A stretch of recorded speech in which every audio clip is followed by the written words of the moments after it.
Frontotemporal dementia, or FTD, has been in the news recently because of Bruce Willis.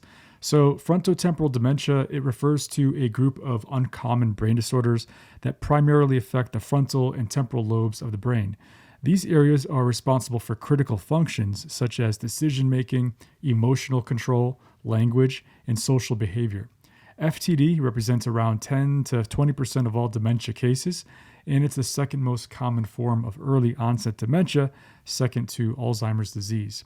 Now in this video, I'm going to discuss the causes, the symptoms, and the treatment options for frontotemporal dementia. Starting off with causes and risk factors, let's talk about genetics. Although the exact cause of FTD is unknown, researchers believe that genetic factors play a significant role in its development. About 30 to 50% of FTD cases involve a family history of the condition, suggesting a genetic predisposition. There are several genes that have been identified that have been associated with FTD, including the MAPT gene, a couple others as well. So mutations in these genes can lead to abnormal protein buildup in the brain, which contributes to the death of the neurons. Frontotemporal dementia typically affects people in the age range of 40 to 65, although it can occur earlier or later in life. The risk of developing FTD does increase with age, but it's actually less common in individuals over the age of 65 when you compare it to other types of dementia such as Alzheimer's disease. Besides genetic risk factors in age, there are other risk factors that have been identified,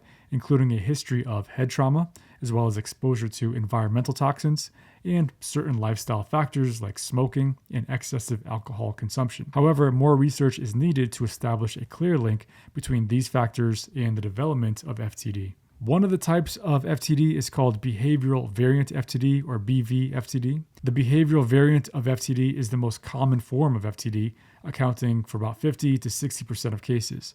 It primarily affects the frontal lobes of the brain, which are responsible for our decision-making, our emotional control, and social behavior.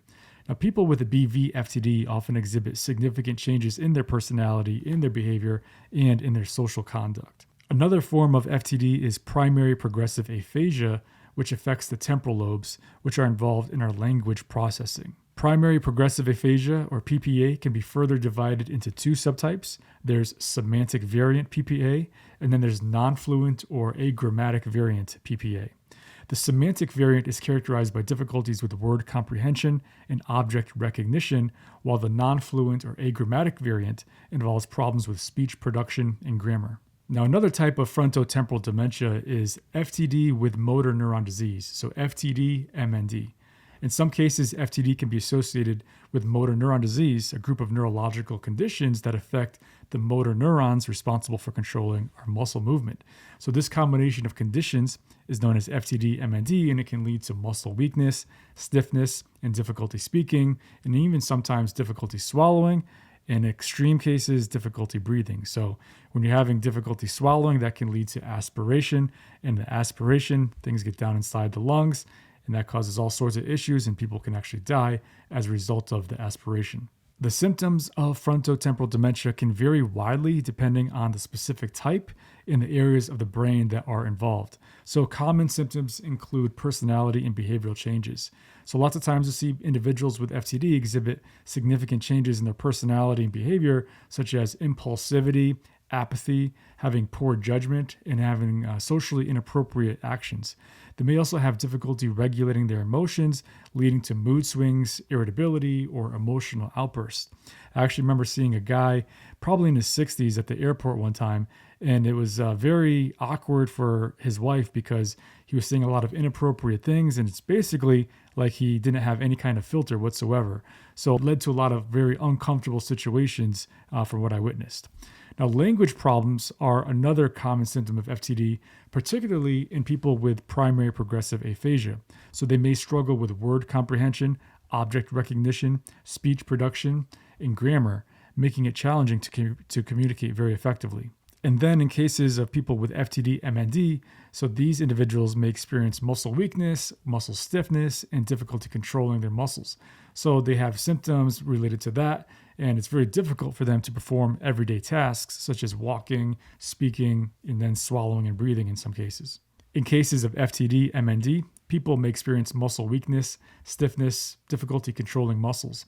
So these symptoms can make it difficult to perform basic tasks like walking, speaking, and then when it gets advanced, swallowing and breathing. While memory problems are not typically an early symptom of FTD, cognitive impairment may develop as the disease progresses. So this includes difficulties with attention, planning, organizing, and problem solving. Diagnosing frontotemporal dementia can be very challenging as its symptoms can overlap with those of other neurological conditions such as Alzheimer's disease, Parkinson's disease, and psychiatric disorders. So a thorough assessment by a neurologist, a psychiatrist, and oftentimes a geriatrician is really necessary in order to establish an accurate diagnosis.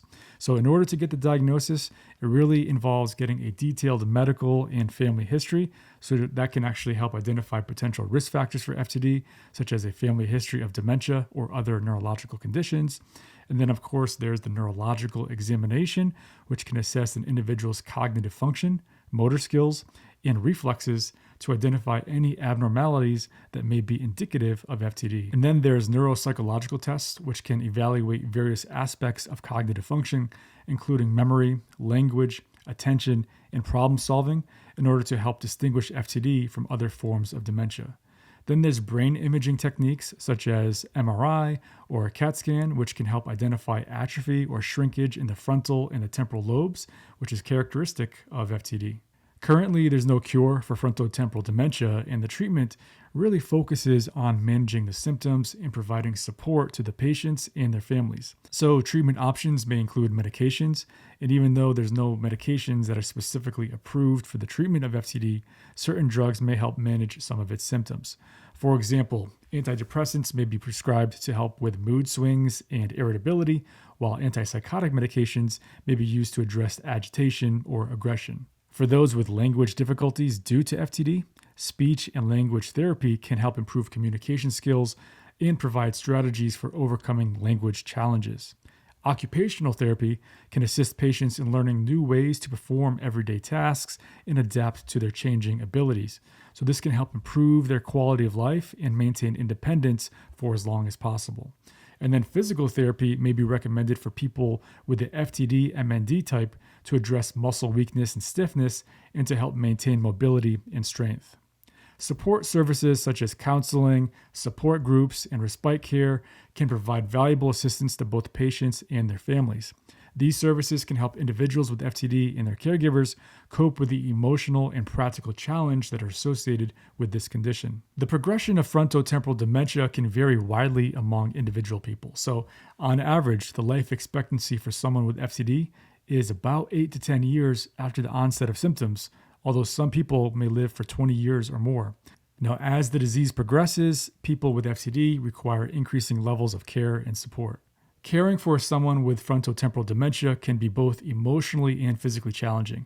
It's essential for caregivers to take care of their own well-being and seek support when needed. So some tips for caregiving include education, learning as much as you can about FTD to better understand the symptoms, the progression, and the treatment options. Now, this can help you feel more prepared and confident in your caregiving role. It's also good to connect with friends, family, and other caregivers to share experiences, advice, and encouragement. Support groups, both in person and online, can provide valuable connections and resources. It's also important to consult with healthcare professionals, including neurologists, psychiatrists, therapists, and social workers to ensure that your loved ones receive appropriate care and support.